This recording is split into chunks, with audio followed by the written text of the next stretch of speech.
All right, so one of the problems that I have, and this is always a problem I had with math, was when I was reading a word problem, any kind of multiple choice questions, I always kind of second guess myself. So in the video prior to this, I kind of talked about what's called back solving.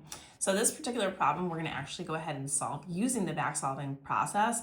So you look at this word problem, you can see it, right? So we have this refrigerator's price, it drops 20%, and then they added a 10% addition to it from that lower price, and we're looking at now the price being $70.40. So again, this is an ASVAB prep question, but you can use this strategy with lots of different testing strategies as well. And I know people really hate word problems, so that will definitely be something that will help you. And if you were one of these people that has struggled like that or do struggle with that, let me know in the comments. I'd love to hear from you. All right, so let's talk about this problem. So we started off with the price of the refrigerator.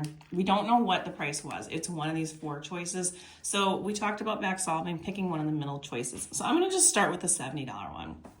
So if you missed the first part of this, again, look at the prior post for this so you can kind of understand what back solving actually represents. So the original problem said that if we started off with the price of $70, we then decreased the price by 20%. So we're going to multiply this by 20% or 0.2. That's what 20% is. So again, I'm just using a calculator. You can use a calculator for these. So 70 times 20, you can either do 20%, you can hit the percent button. Actually, I'm going to just do 0.2 just to make it easier. And we get 14. That means that the price dropped $14. So we end up with $14 discount here. So we find out how much that is. So we do 70 minus 14. And we get our answer, which is going to end up being $56. Okay, so that's what the price is now at the 20% discount.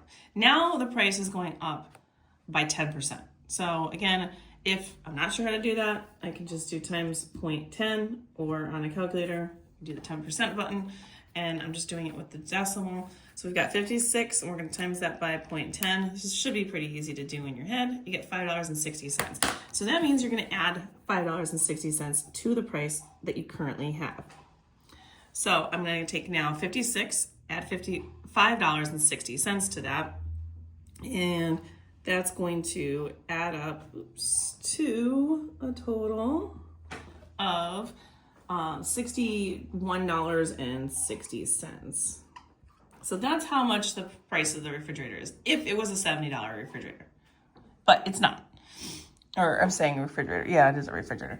Obviously, it's a super cheap price, but that didn't work.